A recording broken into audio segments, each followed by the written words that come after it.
بسم اللہ الرحمن الرحیم. In the name of Allah, the Beneficent, the Merciful. السلام علیکم ورحمۃ اللہ تعالی وبرکاتہ. صحت اللہ کی بہت بڑی نعمت ہے، بہت بڑی نعمت. اس کا کوئی بدل نہیں. اس کو اگر آدمی ضائع کرتا ہے تو اللہ کے یہاں اسے جواب دینا پڑے گا. اس لیے کہ یہ صحت، یہ جسم اللہ کی طرف سے نعمت ہی نہیں، اللہ کی طرف سے امانت بھی ہے. اپنے جسم کے کسی حصے کو ضائع کرنے کا کسی کو حق ہی نہیں. کسی کو اختیار نہیں کہ اپنے آپ کو وہ ہلاکت میں ڈالے. جیسے کوئی ایسی چیز جیسے پان ہے، گٹکا ہے، اور کوئی چیز سگریٹ نوشی ہے، معلوم ہے کہ یہ ہلاک کرنے والا ہے، بیمار کرنے والا ہے، پھر بھی اگر کوئی آدمی استعمال کرے تو اسے اللہ کے پاس جواب دینا پڑے گا. آج میں جس چیز کے بارے میں آپ سے گوشت گزار کرنا چاہتا ہوں وہ ہے انسان اپنے ہاتھوں سے اپنے جسم کے قیمتی جوہر کو ضائع کر دے، اپنے آپ کو بیمار کر لے، اپنے آپ کو خراب کر لے، اور اپنے آپ کی کو کمزور کر لے، طاقت کو ضائع کر دے. یہ بعض نوجوانوں میں یہ بیماری ہوتی ہے، اور اس بیماری کی کیفیت ہی ایسی ہے کہ وہ کسی انسان کے اندر اس کی لت آ جاتی ہے تو بڑی مشکل سے وہ چھوٹتی ہے، اور یہ بیماری جڑ پکڑتی ہے اور چلتی رہتی ہے، حتیٰ کہ وہ وقت آتا ہے جب آدمی لاغر دبلا پتلا ہو جاتا ہے. پھر وقت آتا ہے گھر والے کہتے ہیں کہ اس کی شادی کرو، تب آدمی گھبرا جاتا ہے، ڈر جاتا ہے، اس لیے کہ اس کو مشت زنی کرنے کی عادت ہوتی ہے کہ اپنے ہاتھوں سے جوہر نکالنا، ضائع کرنا. اس کی وجہ سے اس کے ہاتھ بھی خراب ہو جاتے ہیں اور جسم کا وہ حصہ بھی خراب ہو جاتا ہے.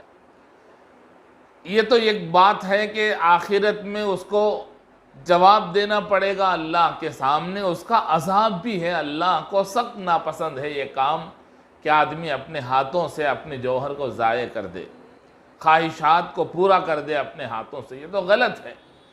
اس سے آخرت میں بھی اللہ کو جواب دینا پڑے گا، اور دنیا میں بھی انسان کا چہرہ، اس کا جسم یہ بتا دیتا ہے کہ اس کے اندر مشتزنی کی عادت ہے. اب پھر جب تک صحیح طریقے سے علاج نہ کرے، اللہ سے ڈر کے وہ اللہ کے سے توبہ نہ کرے، معافی نہ مانگ لے، اور نیک لوگوں کی صحبت اختیار نہ کر لے، اس وقت تک یہ عادت نہ چھوٹے گی. اس لیے جو لوگ اس بیماری میں مبتلا ہیں ان سے میری گزارش ہے کہ پہلے اللہ سے سچی توبہ کریں، آئندہ سے یہ حرکت نہیں کروں گا. اور دوسرا کام، نیک لوگوں کی صحبت میں رہیں، کسی اللہ والے کے سے بیعت کر لیں. اور تیسرا کام، کسی ماہر حکیم سے علاج کر لیں.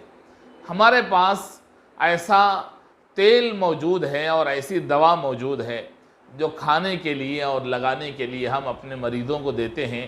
اور خاص طور سے یہ بیماری مشتزنی کی بیماری جن لوگوں کے اندر پائی جاتی ہے، اور ان کی جب شادی ہونے کا وقت آتا ہے تو وہ لوگ گھبرا جاتے ہیں، اس لیے کہ جو صحت قدرتی اور فطری طور پر اللہ نے دے کر پیدا کیا تھا اس کو اپنے ہاتھوں سے ضائع کر دیا.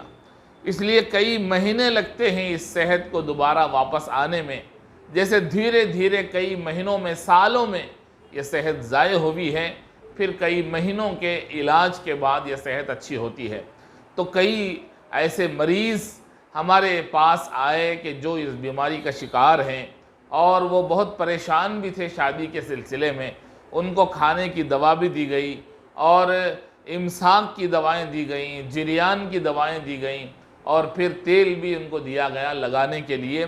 تو جو مریض اس قسم کے بیماری کا شکار ہیں اور وہ سامنے نہ آ سکتے ہوں اور جھجک محسوس کرتے ہوں، تو ایسے لوگوں کے لیے ہم نے آن لائن اس کے ذریعے دوائیں منگوانے کا انتظام بھی کر دیا ہے. اس لیے وہ لوگ میرے واٹس اپ نمبر جو اوپر نظر آ رہا ہوگا اس نمبر سے آپ رابطہ کر کے اپنی بیماری تفصیل کے ساتھ بھیجیں گے تو طب نبوی کی روشنی میں جو میں نے دوا تیار کی ہے اور جو تیل بنوایا ہے خاص اسی بیماری کے علاج کے لیے وہ تیل استعمال کیا جاتا ہے، وہ استعمال کریں، تبھی شادی کی خوشیاں آپ کو نصیب ہوں گی۔ میری دعا ہے کہ ان تمام بیماروں کو اللہ پھر سے نئی زندگی عطا فرمائے اور صحت و تندرستی کی دولت سے مالا مال فرمائے۔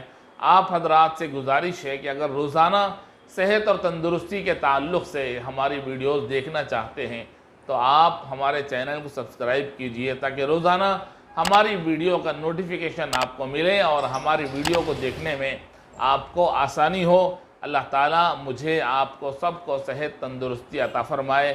السلام علیکم ورحمۃ اللہ وبرکاتہ۔